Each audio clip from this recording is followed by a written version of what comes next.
అందరికీ నమస్కారం. ఇప్పటికే నా మీద కేసుల మీద అదేవిధంగా విద్యా సంస్థల మీద అన్ని విషయాలు కూడా గౌరవ హరీష్ రావు గారు చెప్పారు. నేను ఒక 2 విషయాలు మాత్రం చెప్పదలుచుకున్నా. 25 సంవత్సరాల క్రితం మేము విద్యా సంస్థలు స్థాపించినాం. 25 సంవత్సరాల నుంచి వెళ్ళి అనేక ప్రభుత్వాలు, ఆనాడు తెలుగుదేశం ప్రభుత్వం, కాంగ్రెస్ ప్రభుత్వం, టీఆర్ఎస్ ప్రభుత్వం, మరలా ఇవాళ ప్రభుత్వాల్లో కూడా ఇబ్బందులు ఉంటే ఉండవచ్చు.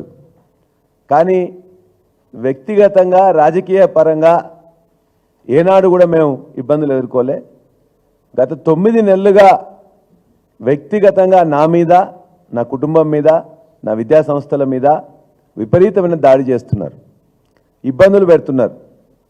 రోజు పొద్దున్నే ఒక రెవెన్యూ కానీ, లేకపోతే ఇరిగేషన్ కానీ, లేకపోతే విజిలెన్స్ కానీ, లేకపోతే ఎన్ఫోర్స్మెంట్ వాళ్ళు కానీ, ఇంటెలిజెన్స్ వాళ్ళు కానీ, పోలీస్ వాళ్ళు కానీ ఏదో దాంతో వస్తారు బెదిరించడం.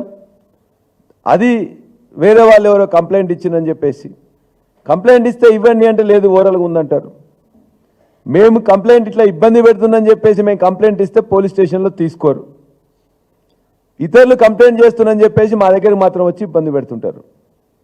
కాబట్టి 9 నెలల్లో నా మీద కానీ, నా విద్యా సంస్థల మీద కానీ జరిగిన దాడి 25 సంవత్సరాలు ఎప్పుడు జరగలే.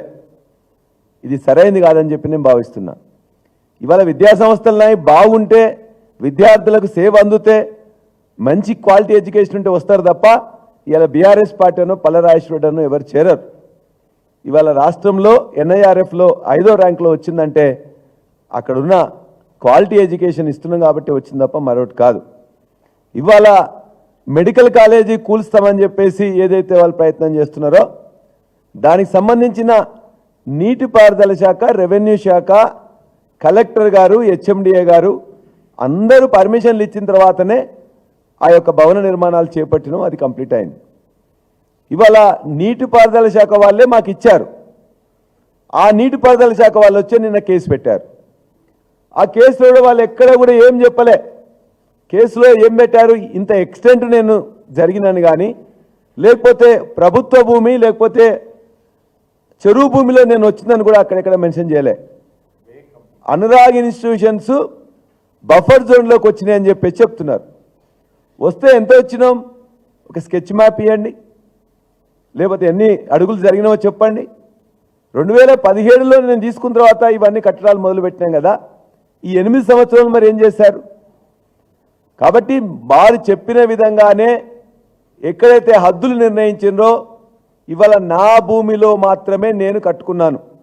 ఇవాళ పెద్దలు హరీష్ రావు గారు చెప్పినట్టు మీరు ఆ ప్రభుత్వ భూమి కానీ, లేకపోతే చెరువు భూమి కానీ 1 ఇంచు కూడా నా దాంట్లో ఉన్నట్లయితే, నేను ఎంకరేజ్ చేసినట్లయితే ఇవాళ మొత్తం విలేకరుల సాక్షిగా, రిపోర్టర్స్ సాక్షిగా సర్వే చేసి హద్దు పెట్టమని చెప్పండి. అప్పుడే ఆ JCBలు, బుల్డోజర్లు పెట్టి వారి సమక్షంలోనే నేను కొట్టేస్తా. ఏదన్నా వారికి ఇవాళ డిక్లేర్ చేసినట్లయితే వాళ్ళు ఒక సర్వే చేసి అది నోటిఫై చేసి దాని ప్రకారం నేను జరిగినా అని చెప్పేసి ఒక అధికార పత్రంగా వారి దగ్గర ఏమన్నా ఉన్నట్లయితే దాని ప్రకారం ఖచ్చితంగా నేను ఎంత జరిగితే, ఎక్కడ జరిగినా, ఏమున్నా కూడా అది మెడికల్ కాలేజ్ అయినా, హాస్పిటల్ అయినా దాన్ని 5 నిమిషాల్లో 10 నిమిషాల్లో నేను టైం నాకు ఇచ్చినట్టయితే ఖాళీ చేయించి నేను కొట్టేస్తా. అంతే తప్ప నేను ఈ యొక్క విద్యా సంస్థలు కానీ మిగతా వాటికి కేంద్రం కాకూడదని వారు చెప్పిన దాన్ని చెప్తూ, దయచేసి ఎన్ని ఇబ్బందులు పెట్టినా, ఎన్ని కేసులు పెట్టినా చట్ట ప్రకారం కోర్టును ఆశ్రయిస్తాం. మీ అందరూ కూడా విజ్ఞప్తి చేస్తున్నా, అధికారులకు కూడా విజ్ఞప్తి చేస్తున్నాం. ఖచ్చితంగా ఎక్కడైనా తప్పు జరిగితే చెప్పండి, నోటీస్ ఇవ్వండి, మా అనుమతులు పరిశీలించండి, తదనంతరం ఏ చర్య తీసుకున్నా దానికి సిద్ధమని చెప్పేసి కూడా నేను ప్రజలకు కూడా తెలియజేసుకున్నాను.